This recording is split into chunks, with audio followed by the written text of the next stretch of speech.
Hello guys, welcome to UPD education. काहीच MS SET म्हणजेच Maharashtra set हा एक्झाम दरवर्षीप्रमाणे यावर्षी 15 जून 2025 रोजी कंडक्ट केला जाणार आहे. या एक्झामिनेशन संदर्भात जे विद्यार्थी फर्स्ट टाइम प्रिपरेशन करत आहेत किंवा ज्या विद्यार्थ्यांनी MS सेट एक्झाम संदर्भात अभ्यास अद्यापही सुरू केलेला नाही आहे, त्या विद्यार्थ्यांनी रिमेनिंग दिवसांमध्ये कशा पद्धतीने अभ्यास करावा जेणेकरून त्यांचा मॅक्झिमम पोर्शन पेपर फर्स्टचा आणि पेपर सेकंडचा कंप्लीट होईल, या संदर्भात आज आपण इन्फॉर्मेशन पाहणार आहोत. म्हणजे जर तुम्ही MS सेट एक्झामचा 0% अभ्यास केला असेल तर तो अभ्यास तुम्ही मॅक्झिमम करून MS सेट एक्झाम कशा पद्धतीने क्लिअर होऊ शकता हे आज आपण या ठिकाणी समजून घेणार आहोत. कारण आजपासून जर आपण कॅल्क्युलेट केले तर जवळपास फक्त 80 दिवस एक्झामिनेशनला बाकी आहेत. या 80 दिवसांमध्ये जर तुम्ही योग्य रीतीने अभ्यास केला आणि योग्य अभ्यास केला तर MS सेट एक्झाम तुम्ही क्लिअर होऊ शकता. कारण वेळ पाहिला तर भरपूर आहे आणि पाहिला तर काहीच नाही आहे. ठीक आहे, मग हे 80 दिवस तुम्ही कुठल्या पद्धतीने युटिलाइज करताय हे इथून पुढे खूप महत्त्वाचं आहे. याच अनुषंगाने आज आपण बेसिक इन्फॉर्मेशन पाहणार आहोत. ही इन्फॉर्मेशन जे विद्यार्थी फर्स्ट टाइम सेट एक्झाम देणार आहेत त्यांसाठी आहे, प्लस ज्या विद्यार्थ्यांनी अद्यापही अभ्यास सुरू केलेला नाही आहे अशा विद्यार्थ्यांसाठी आजचं लेसन आहे. फ्रेंड, आजचं लेसन सुरू करण्यापूर्वी एक छोटीशी इन्फॉर्मेशन. तर गाईज हे पहा, जो MS सेट एक्झाम 15 जून 2025 रोजी कंडक्ट करण्यात येणार आहे, या एक्झाममधील पेपर फर्स्ट संदर्भात डिटेल कोर्स प्रोव्हाइड करणारी एक नवीन बॅच आपण सुरू केलेला आहे. त्या कोर्समध्ये पेपर 1चा A to Z सिलेबस तुम्हाला कंप्लीट करून दिला जातो आणि त्यामार्फत पेपर फर्स्टची प्रॅक्टिस देखील करून घेतली जाते. या कोर्सचा वापर करून खूप सारे विद्यार्थी आपले क्वालिफाय झालेले आहेत. सर्वांचे रिझल्ट या ठिकाणी तुम्ही पाहू शकता. म्हणजे जवळपास 370हून अधिक विद्यार्थी आपले क्लिअर झालेले आहेत MS सेट एक्झाम 2024. हा जो कोर्स आहे ना, या कोर्समध्ये पेपर फर्स्टचे टोटल 10 युनिट तुम्हाला कंप्लीट करून दिले जातात, प्लस त्या संदर्भात ट्रिक्स टिप्स शेअर केल्या जातात जेणेकरून मेमराईज गोष्टी तुमच्या लवकर होतील आणि एक्झामिनेशनमध्ये इफेक्टिव्हली तुम्ही परफॉर्मन्स देऊ शकता. एक्झामपूर्वी या ठिकाणी रिव्हिजन लेक्चर देखील प्रोव्हाइड केले जातात. नोट्स इंग्लिश आणि मराठी दोन्ही लँग्वेजमध्ये असतात. शिकवताना कंटेंट स्क्रीनवर इंग्लिश असतो, त्याच्या नोट्स इंग्लिश आणि मराठी दोन्ही असतात. या कोर्समध्ये MS सेट एक्झामचे प्रिव्हियस इयरचे सर्व question paper with detail solution तुम्हाला प्रोव्हाइड केले जातात. या कोर्सचा वापर तुम्हाला प्रत्येक युनिव्हर्सिटीच्या पेट एंट्रन्ससाठी देखील होणारच आहे, प्लस NTUGC नेटचा जो एक्झाम होतो त्या एक्झामचा पण सिलेबस सेम असल्यामुळे या कोर्सचा वापर तुम्हाला नेटला देखील होणार आहे. या कोर्समध्ये डेमो किंवा प्रॅक्टिस क्वेश्चन पेपर आपण तुम्हाला प्रोव्हाइड करतो. त्यामार्फत जवळपास 500 ते 600 क्वेश्चनची प्रॅक्टिस तुमच्याकडून करून घेतली जाते. आणि हे जे क्वेश्चन पेपर आहेत ना, हे ओरिजिनल क्वेश्चन पेपर सारखेच आपण स्ट्रक्चर केलेले आहेत. याच कोर्समध्ये तुम्हाला प्रोव्हाइड केले जातात.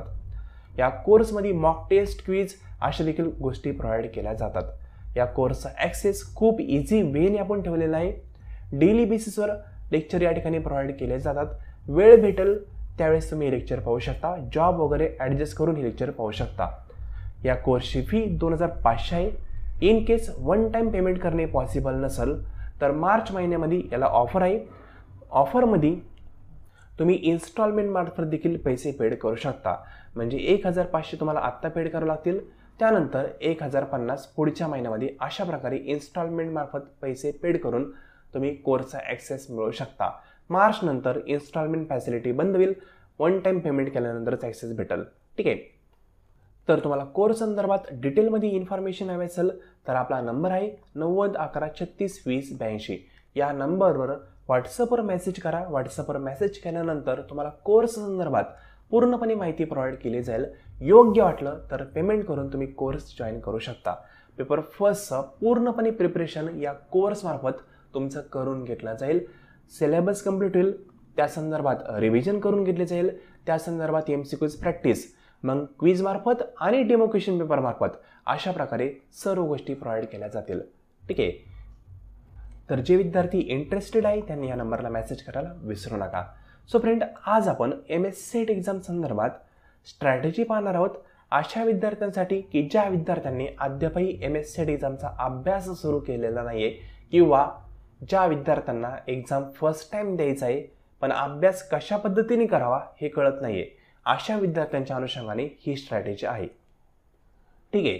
आता या ठिकाणी जर स्ट्रॅटेजीचा विचार केला तर ही स्ट्रॅटेजी 80 दिवस पेपरला बाकी आहेत या अनुषंगाने आपण प्रोव्हाइड करतोय. कारण किती ड्युरेशन आहे त्याच्या बेसवर स्ट्रॅटेजी वेगवेगळ्या असतात. ड्युरेशन 80 दिवसांचा आहे. याच्या बेसवर तुम्ही कशा पद्धतीने अभ्यास केला तर तुमचा पेपर फर्स्ट आणि सेकंड योग्य प्रकारे क्लिअर होऊ शकतो आपण पाहत आहोत. तर या ठिकाणी 80 दिवस, या 80 दिवसांमध्ये तुम्हाला 20 युनिटचा अभ्यास करायचा हे लक्षात घ्यायचं. पेपर फर्स्टमध्ये 10 युनिट आहेत. त्यामध्ये रिसर्च ॲप्टिट्यूड असेल, टीचिंग ॲप्टिट्यूड असेल, कम्युनिकेशन असेल, मॅथमॅटिकल रिझनिंग असेल, DI म्हणजे डाटा इंटरप्रिटेशन असेल, कॉम्प्रेन्शन असेल, ITC असेल किंवा हायर एज्युकेशन असेल, पीपल इन्व्हायरमेंट डेव्हलपमेंट असेल, हे सर्व जे 10 युनिट आहेत हे सर्व 10 युनिट पेपर फर्स्टमध्ये असतात आणि सिमिलरली 10 युनिट असतात पेपर सेकंडला. तुमचा कुठलाही सब्जेक्ट असो त्या ठिकाणी 10 युनिट तुम्हाला असणार आहेत. म्हणजे टोटल जर विचार केला तर 20 युनिट आहेत आणि दिवस किती आहेत? 80. आता 80 दिवस भागिले 20 युनिट जर आपण डिवायडेशन केलं, 0 0 गेला, बेक बे आणि बेचोक 8. म्हणजे जर खूप डीपमध्ये बारकाईने विचार केला तर एका युनिटसाठी म्हणतोय मी फक्त 4 दिवस तुमच्याकडे आहेत. एका युनिटसाठी 4 दिवस. सिलेबस फक्त डीपमध्ये समजून घ्यायचं म्हणलं ना तरी पण 1 दिवस लागू शकतो आणि तुम्हाला युनिट कंप्लीट करण्यासाठी 4 दिवस आहेत. म्हणजे पहा, जर खूप डीपमध्ये बारकाईने विचार केला तर टाइम आपल्या जवळच नाहीये, बरोबर ना. म्हणजे सिलेबसनुसार सर्व गोष्टी कंप्लीट करणं हे आता पॉसिबल नाहीये. मग अभ्यास आपण कुठल्या पद्धतीने करायचा हे आपल्याला समजून घ्यावं लागेल. आता या ठिकाणी ज्या विद्यार्थ्यांनी ऑलरेडी आपला कोर्स वगैरे जॉईन केलेला आहे त्यांना याबाबतीत टेन्शन घेण्याचं कारण नाहीये. कोर्समध्ये तुमच्या सर्व गोष्टी स्ट्रक्चर वेने कव्हर करून भेटतील, टेन्शन घ्यायचं गरज नाही. पण ज्यांनी कोर्स लावलेला नाहीये किंवा जे विद्यार्थी सेल्फ स्टडी करतायत किंवा ज्यांना अभ्यास सुरू करायचा आहे त्या विद्यार्थ्यांच्या अनुषंगाने आपण हे सांगतोय. तर लक्षात घ्या, या ठिकाणी तुम्ही सिलेबसनुसार सर्व युनिट कंप्लीट करण्याचा प्रयत्न केला तर 4 दिवसांमध्ये 1 युनिट कंप्लीट करणं इम्पॉसिबल आहे. तो म्हणताल आम्ही पॉसिबल करू. पॉसिबल होऊ शकतं पण क्वालिटी मॅटर. ठीक आहे. तुम्ही जे वाचताल ते पाठ होणार नाही, जे पाठ केलंय त्यामध्ये कन्फ्युजन होईल. कारण इतक्या स्पीडने अभ्यास केला तर अभ्यास लवकर आणि इफेक्टिव्ह होणं पॉसिबल नाही. सिंपल आहे ना. तुमची एज्युकेशन आहे पहा, 1ली ते 17वी 17 वर्षांचं ड्युरेशन आहे टोटल. का ठेवलं इतकं मोठं? कारण का एज्युकेशन लर्निंग जे आहे ना ते हळूहळू करायचं असतं, एकाच खटी लर्निंग करता येत नाही. मग तुम्ही 4 दिवसात एक टॉपिक कंप्लीट करायचा प्रयत्न केला, तुम्ही टार्गेट बेसिसवर फक्त ते कंप्लीट करताल त्या ठिकाणी आउटपुट तुम्हाला 0 भेटेल. मग सिलेबसनुसार कंप्लीट करणं पॉसिबल नाही. मग आता कसं कंप्लीट करायचं? तर याआधी देखील मी या संदर्भात तुम्हाला एक व्हिडिओ प्रोव्हाइड केला होता. त्यामध्ये पण तुम्हाला रिकमेंड केलं होतं मी. युनिव्हर्सिटीची जी वेबसाईट आहे पहा MS-CET एक्झामची, ठीक आहे, ही वेबसाईट आहे पहा इथे दिलेली, बरोबर. किंवा डायरेक्टली SPPU सेट असं गुगल क्रोमवर सर्च केलं तर वेबसाईट येऊन जाईल. त्यावर गेल्यानंतर या ठिकाणी एक महत्त्वाचा विंडो आहे, तो म्हणजे क्वेश्चन पेपर आणि इकडे दुसरा विंडो म्हणजे आन्सर कीज. इथनं तुम्हाला प्रॅक्टिस सुरू करायची.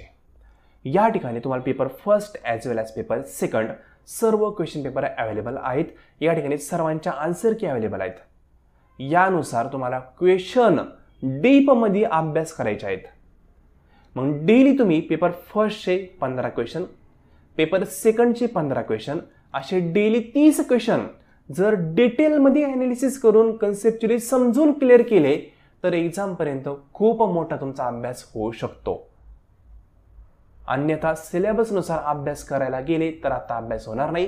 एकच युनिट किंवा मॅक्झिमम 2-3 युनिट कंप्लीट होतील, बाकीचे सगळे तसेच पेंडिंग राहतील. एक्झामला तुमचा परफॉर्मन्स योग्य राहणार नाही. मग त्यासाठी मिक्समध्ये तुम्हाला अभ्यास करायचा आहे. मग मिक्समध्ये कसा? तर क्वेश्चन पेपरनुसार जे आलेलं आहे त्यावर क्वेश्चन येऊ शकतो, नाही क्वेश्चन आला टॉपिक रिपीट होऊ शकतो. म्हणून प्रिव्हियस इयरचे क्वेश्चन पेपर तुम्हाला फ्री ऑफ कॉस्टमध्ये युनिव्हर्सिटीच्या वेबसाईटवर अवेलेबल आहेत. त्याच्या आन्सर की अवेलेबल आहेत. डाउनलोडिंग करा. मिनिमम म्हणतोय मी पेपर फर्स्टचे 15 क्वेश्चन, मिनिमम पेपर सेकंडचे 15 क्वेश्चन, अशा प्रकारे डेली बेसिसवर 30 क्वेश्चन डिटेलमध्ये अनालिसिस करून तुम्ही प्रॅक्टिस करा. हीच तुमची बेटर प्रॅक्टिस होऊ शकते. या पण ठिकाणी 30 क्वेश्चन म्हणजे कमी नाही आहेत. रिपीट कराल, डीपमध्ये जर क्वेश्चन तुम्ही अनालिसिस करून सोडवायला गेले तर एका क्वेश्चनला 1 तास पण लागू शकतो. कारण तुम्हाला फक्त क्वेश्चन सोडवायचं नाही, कन्सेप्ट आहे ती समजून घ्यायची आहे. फॉर एक्झाम्पल, कॉमर्सचा विद्यार्थी आहे, कॉमर्सच्या विद्यार्थ्याला आरबीआयवर क्वेश्चन आला, आरबीआय, ठीक आहे, आरबीआयचा ऍक्ट कुठला आहे तो विचारलाय, त्याचा आन्सर त्याला कदाचित येत असेल, पण पुढच्या वेळेस आरबीआयचा ऍक्ट ते विचारतील याची गॅरंटी नाहीये. आरबीआय बद्दल जे काय फॅक्ट फिगर आहेत सर्व लक्षात ठेवायच्या. म्हणजे टॉपिक काय आरबीआय यावर क्वेश्चन आलेला आहे ना, तो टॉपिक नोट डाऊन करायचा, लगेचच त्याचा डीपमध्ये अभ्यास करायचा. पुन्हा जर एक्झामला आरबीआयवर क्वेश्चन आला तर आपल्याला ते क्वेश्चनचा आन्सर देताच आला पाहिजे. अशा पॉईंटने आपल्याला टॉपिक क्लिअर करायचे. मग डेली असे 30 क्वेश्चन तुम्ही सोडवायचे आणि त्याचे टॉपिक डिटेलमध्ये डीपमध्ये क्लिअर करायचे. एक्झामला जर त्यावर क्वेश्चन आला तर आपल्याला आन्सर आलंच पाहिजे, या अनुषंगाने तुम्हाला सोडवायचे. अशा पद्धतीने अभ्यास केला तर मिक्स वेमध्ये तुमचा अर्धा अभ्यास होईल, नाही तर अभ्यास होणं पॉसिबल नाही. ठीक आहे, कारण का अनेक विद्यार्थी असे असतात जे एक्झामच्या आदल्या दिवशी म्हणतात, सर आमचे 3च युनिट कंप्लीट झाले, 7 पेंडिंग आहेत. सर आमचे 20 पैकी फक्त 16 युनिट कंप्लीट झाले, 4 पेंडिंग आहे. मग अशी नाही होतं काय, तुम्ही डायरेक्टली त्या ठिकाणी मार्क गमावून बसता. मग तुम्हाला मिक्समध्ये आता अभ्यास करणं हाच एकमेव उपाय आहे. मग तुम्ही करताना प्रिव्हियस इयरचे क्वेश्चन पेपर डाउनलोडिंग करा, फ्रीमध्ये आहेत. ठीक आहे, डाउनलोडिंग करा, प्रॉपरली त्याचा अभ्यास करा. कंटेंट गुगलवर भरपूर आहे, क्वेश्चन पाहायचा, कंटेंट गुगलवर शोधायचा. पुस्तक नसेल तर पुस्तकामध्ये शोधा आणि अभ्यास सुरू करा. मी 15-15 क्वेश्चन का म्हणलं तर अनेक विद्यार्थी जॉब वगैरे करतात, कारण नॉर्मली पीजी कंप्लीट झालेले विद्यार्थी कुठे कुठे जॉब करत असतात. मग त्या विद्यार्थ्यांच्या अनुषंगाने मी थोडंसं लिमिट कमी सांगितलंय. तुम्ही फुल डे फ्री असताल घरीच तर हे क्वेश्चन जास्तीत जास्त अभ्यासाचा प्रयत्न करा. ठीक आहे, आणि या ठिकाणी जर तुम्ही पेपर फर्स्टचा इन केस आपला कोर्स वगैरे जॉईन केला तर त्या ठिकाणी पेपर फर्स्ट तुम्हाला डिटेलमध्ये आम्ही कंप्लीट करून देऊ. तुम्हाला फक्त पेपर सेकंडचा प्रिव्हियस इयरच्या क्वेश्चन पेपरवर अभ्यास करावा लागेल. पेपर सेकंडचा जो कंटेंट आहे तो तुमच्यासाठी नवीन नाही आहे, हे लक्षात घ्या. यूजी आणि पीजीमध्ये तुम्ही ज्या पण गोष्टींचा अभ्यास केलेला आहे, ग्रॅज्युएशन पोस्ट ग्रॅज्युएशन तुम्ही जे कंप्लीट करताना ज्या विषयांचा ज्या टॉपिकचा अभ्यास केला आहे तोच अभ्यास तुम्हाला रिवाईज करायचा आहे. पेपर सेकंडमध्ये त्या व्यतिरिक्त काहीच येत नाही. ठीक आहे, पेपर सेकंड हा वेल नोन आहे, पण पेपर फर्स्ट आहे त्यामध्ये खूप सारे नवीन टॉपिक आहेत, ते तुम्ही कधी पाहिले नसतील, कधी ऐकले नसतील. अशी टॉपिक आहे, म्हणून आपण पेपर फर्स्टसाठी कोर्स प्रोव्हाइड करत आहोत. आपला कोर्स 20 मार्चला सुरू झालेला आहे. आत्तापर्यंतचे लेसन रेकॉर्डिंग अवेलेबल आहेत. तुम्ही जॉईन केल्यानंतर तुम्हाला ते इमिजिएटली भेटतील. बाकी डेली बेसिसवर आपण लेक्चर प्रोव्हाइड करतच आहोत. ठीक आहे, तर फ्रेंड, अनेक विद्यार्थ्यांचे मला मेसेज आले की सर मी आता रिसेंटली फॉर्म भरला आहे MS सेट एक्झामचा, तर मी अभ्यास कशा पद्धतीने करू. फॉर्म भरल्यावर अभ्यासाला सुरू करायचं हे कॉम्पिटेटिव्ह एक्झामला लागू नसतं. ठीक आहे, हे काय आपले टर्म एंडचे एक्झाम नाहीत, फॉर्म परीक्षा भरला मग आपण अभ्यास सुरू केला नाही. कॉम्पिटेटिव्ह एक्झाम आहे, मुलं वर्षांपासून 2-2 वर्षापासून अभ्यास करतायत, तुम्ही त्यांच्यासोबत कॉम्पिटिशन करणार आहे, तर तुम्हाला आता थोडंसं स्किलनी वर्क करावं लागणार आहे. तुमच्याकडे स्किल फक्त आता एकच आहे, क्वेश्चन पेपर यांचाच प्रॉपरली अभ्यास करणं. ठीक आहे, कारण कॉम्पिटेटिव्ह एक्झाम आहे, मुलं बिचारी 2-2 वर्षापासून अभ्यास करतायत, तुम्ही पण त्या पद्धतीने अभ्यास करू शकता, पण सिलेबसनुसार आता अभ्यास करणं पॉसिबल नाही आहे. मग आता तुम्हाला एकच ऑप्शन आहे, क्वेश्चन पेपरचा. ठीक आहे, तर बाकी ज्याचे कष्ट प्रामाणिक असतात मग ते कुठूनही होऊ, पण प्रामाणिकपणे कष्ट जर केले तर डेफिनेटली यश तुम्हाला भेटणारच, याची गॅरंटी. ठीक आहे, पण आपल्याला एक्झाम क्लिअरच करायचा आहे आणि नुसतं म्हणून क्लिअर नाही करायचा. सकाळी उठलो, देवाच्या पाया पडले आणि परत झोपलो आणि एक्झाम क्लिअर करायचा असं म्हणून चालत नाही. एखाद्याला दाखवायचं म्हणून अभ्यास करायचा असंही नाही. आपल्याला एक्झाम क्लिअर करायचा आहे, एक्झाम क्लिअर करण्यासाठी आपल्याला कन्सेप्ट क्लिअर करावं लागतील, कन्सेप्ट क्लिअर करण्यासाठी आपल्याला अभ्यासच करावा लागणार आहे. ठीक आहे, हे लक्षात ठेवायचं. एक्झाम क्लिअर करायचं म्हणलं तर एक्झाम क्लिअर होतो, त्यासाठी तुम्हाला कन्सेप्ट क्लिअर करावं लागतात. आणि कन्सेप्ट क्लिअर करण्यासाठी आत्ता तुमच्याकडे एकमेव सोर्स आहे, तो म्हणजे क्वेश्चन पेपरमध्ये ज्या कन्सेप्ट आलेल्या आहेत त्या आपल्याला प्रॉपर वेनी समजून घ्यायच्या आहेत. So friend, I hope information काय आहे हे कळायला असेल. आणि एक पॉईंट तुम्हाला फक्त रिपीट करेल, जो प्रॉस्पेक्टमध्ये मेन्शन केलेला आहे, कारण अनेक विद्यार्थी अभ्यास करताना लक्षात आलं आहे की इंग्लिश आणि मराठी या दोन्ही लँग्वेजमध्ये पेपर असतो हे त्यांना माहिती आहे. म्हणून अनेक विद्यार्थी काय करतात, इंग्लिश थोडं अवघड वाटतं ना, मग मराठीकडेच फक्त प्रेफरन्स देतात, फक्त मराठीमधनंच अभ्यास करतात, पेपर फर्स्टचा असो किंवा सेकंडचा असो. पण जे विद्यार्थी मराठीमधनं अभ्यास करतायत त्यांनी एक पॉईंट प्रॉपरली समजून घ्या. जर तुम्ही पूर्णपणे मराठीतनं अभ्यास करून गेले आणि क्वेश्चन पेपरमध्ये तुम्ही जे क्वेश्चन पाहिले त्या क्वेश्चनमध्ये जर काही मिस्टेक असेल तर तुमचं आन्सर बरोबर असून देखील तुम्हाला मार्क भेटणार नाहीये. हा पॉईंट त्यांनी यावर्षी या प्रॉस्पेक्टमध्ये मेन्शन केलेला आहे. हा पॉईंट मागच्या वर्षीच्या प्रॉस्पेक्टमध्ये मेन्शन नव्हता. अनेक ठिकाणी काय होतं, इंग्लिशमधनं क्वेश्चन पेपर काढलेला असतो, त्याचं ट्रान्सलेशन गुगल मार्फत ते करतात मराठीमधनं, आणि ट्रान्सलेशनमध्ये किती चुका असतात हे तुम्हाला माहिती आहे. ठीक आहे, ट्रान्सलेशन केल्यानंतर मराठीमधनं अनेक चुका होऊ शकतात. मग त्यांचं काय म्हणणं आहे, तुम्ही क्वेश्चन पेपर कुठल्याही लँग्वेजने सोडवा, काहीच प्रॉब्लेम नाही, पण आम्ही आन्सर की देणार कुठल्या लँग्वेजनी, इंग्लिश व्हर्जननी. म्हणजे त्यांनी जो सिलेबस दिलेला आहे ना ऑफिशियल वेबसाईटवर, तो पण मराठीतनं दिलेलाच नाही, त्यांनी फक्त इंग्लिशमधनं दिलेला आहे. कारण प्रायमरी लँग्वेज इंग्लिश आहे. मराठी ही त्यांनी एक सेकंडरी म्हणून ठेवलेली आहे, म्हणजे फक्त तुम्ही एक सप्लिमेंटरी म्हणून तिला वापरू शकता. पूर्णपणे मराठीवर डिपेंड राहत असाल तर लक्षात ठेवायचं, जर आपण क्वेश्चन सोडवतोय तो क्वेश्चनच चुकीचा असेल आणि आपण योग्य सोडवलेला आहे पण क्वेश्चनच चुकीचा होता, तर आपल्याला मार्क त्यांनी दिले नाही तर आपण त्यांना ब्लेम करू शकत नाही, कारण त्यांनी हा पॉईंट या ठिकाणी मेन्शन केलेला आहे. इथं म्हणले in case of any ambiguity in translation construction of a question in exam, it is English version shall be treated as a final and the decision of set shall be final in this regard. म्हणजे त्या ठिकाणी त्यांनी सांगितलंय, for example एक question आहे, एकामध्ये म्हणलंय की खालील गोष्टीची वैशिष्ट्ये सांगा. ठीक आहे, which of the following characteristics of dash, असं इंग्लिशमधनं प्रश्न आहे. काय, which of the following characteristics विचारलेले आहेत, कुठले ते, आणि मराठीतनं ट्रान्सलेशन काय झालंय, खालील गोष्टीचे वैशिष्ट्य कुठले नाही. हे ठीक आहे, इथं नाही असं विचारलंय आणि विचारलंय की आहे. मग तिथं आहे विचारलंय, इथं नाही विचारलंय.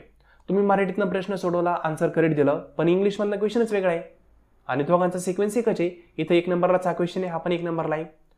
मग या ठिकाणी तुम्ही आन्सर योग्य देऊन देखील तुम्हाला मार्क भेटणार नाहीये. असं खूप वेळा होतं. हे होऊ नये म्हणून प्रॉस्पेक्ट येण्यापूर्वी युनिव्हर्सिटीला याबद्दल आपण विनंती केली तेव्हा त्यांनी हा पॉईंट इथं मेन्शन केलाय की आम्ही इंग्लिशच कन्सिडर करणार आहे, मराठी कन्सिडर करणार नाही. मग माझं रिकमेंडेशन असं असेल, तुम्ही मराठीतनं अभ्यास करा, डेफिनेटली करा, कन्सेप्ट समजून घेण्यापुरतंच करा, पण बेसिक प्रत्येक कन्सेप्टला इंग्लिशमधनं काय म्हणतात हे लक्षात ठेवा. ठीक आहे, कारण काय होतं, इंग्लिशमधनं एखादी कन्सेप्ट असते, त्याचे मराठी उच्चार अनेक असू शकतात. मग एक्झामिनेशनमध्ये तो उच्चार करेक्टच येईल याची गॅरंटी नाही आहे, आणि जरी चुकीचं आलं तरी ब्लेम करू शकत नाही. क्लिअर कट पॉईंट मेन्शन आहे. असं झालेलं आहे. मागचा फॉर एक्झाम्पल कॉमर्स या विषयाचा तुम्ही जर क्वेश्चन पेपर पाहिला तर 6 क्वेश्चन असे आहेत, 6 म्हणतोय मी, की जे मराठीतनं वेगळे आहेत आणि इंग्लिशमधनं वेगळे आहेत. 6 क्वेश्चन. ज्या विद्यार्थ्यांनी मराठीतनं क्वेश्चन पेपर पाहिला आणि आन्सर दिले, त्यांचे आन्सर योग्य होते तरी देखील ते रॉंग कन्सिडर केले. कारण का, इंग्लिशमधनं क्वेश्चन वेगळा होता आणि त्यानुसारच त्यांनी आन्सर की डिस्प्ले केलेली आहे. म्हणून इंग्लिशच ते फायनल कन्सिडर करतात, मराठी कन्सिडर करत नाही. असं दरवर्षी होतं, यावर्षी पण डेफिनेटली होणार आहे, कारण ते ट्रान्सलेशन मार्फत ट्रान्सलेट केलेला क्वेश्चन पेपर असतो, त्या चुका होतात. ठीक आहे, सो हा पण पॉईंट लक्षात ठेवा. एक फक्त तुम्हाला माहीत असावं त्या अनुषंगाने सांगितलंय. ठीक आहे, so friend, I hope information कळायला असेल. रिपीट करल, जर तुमचा अभ्यास 0% झालेला असेल आणि तुम्हाला एक्झामपर्यंत असं वाटायला पाहिजे की आपला खूप अभ्यास झालाय, त्यासाठी तुम्ही काय करू शकता, प्रिव्हियस इयरचे क्वेश्चन पेपरच आता सोडू शकता. सिलेबस पाहण्याची गरज नाही, सिलेबसनुसार जाण्याची गरज नाहीये, पॉसिबल नाहीये. ठीक आहे, आणि पेपर फर्स्टचा तुम्हाला पूर्णपणे डिटेलमध्ये स्टडी हवा असेल तर आपला कोर्स तुम्ही जॉईन करू शकता. कोर्सची इन्फॉर्मेशन या नंबरवर मेसेज केल्यानंतर तुम्हाला प्रोव्हाइड केली जाईल. ट्रस्टेबल प्लॅटफॉर्म आहे, बिनधास्त तुम्ही इन्फॉर्मेशन मिळू शकता. योग्य वाटलं तर डायरेक्टली पेमेंट करून जॉईन करू शकता. सो फ्रेंड, आजचं लेसन तुम्ही संपूर्ण पाहिले त्याबद्दल थँक्यू सो मच.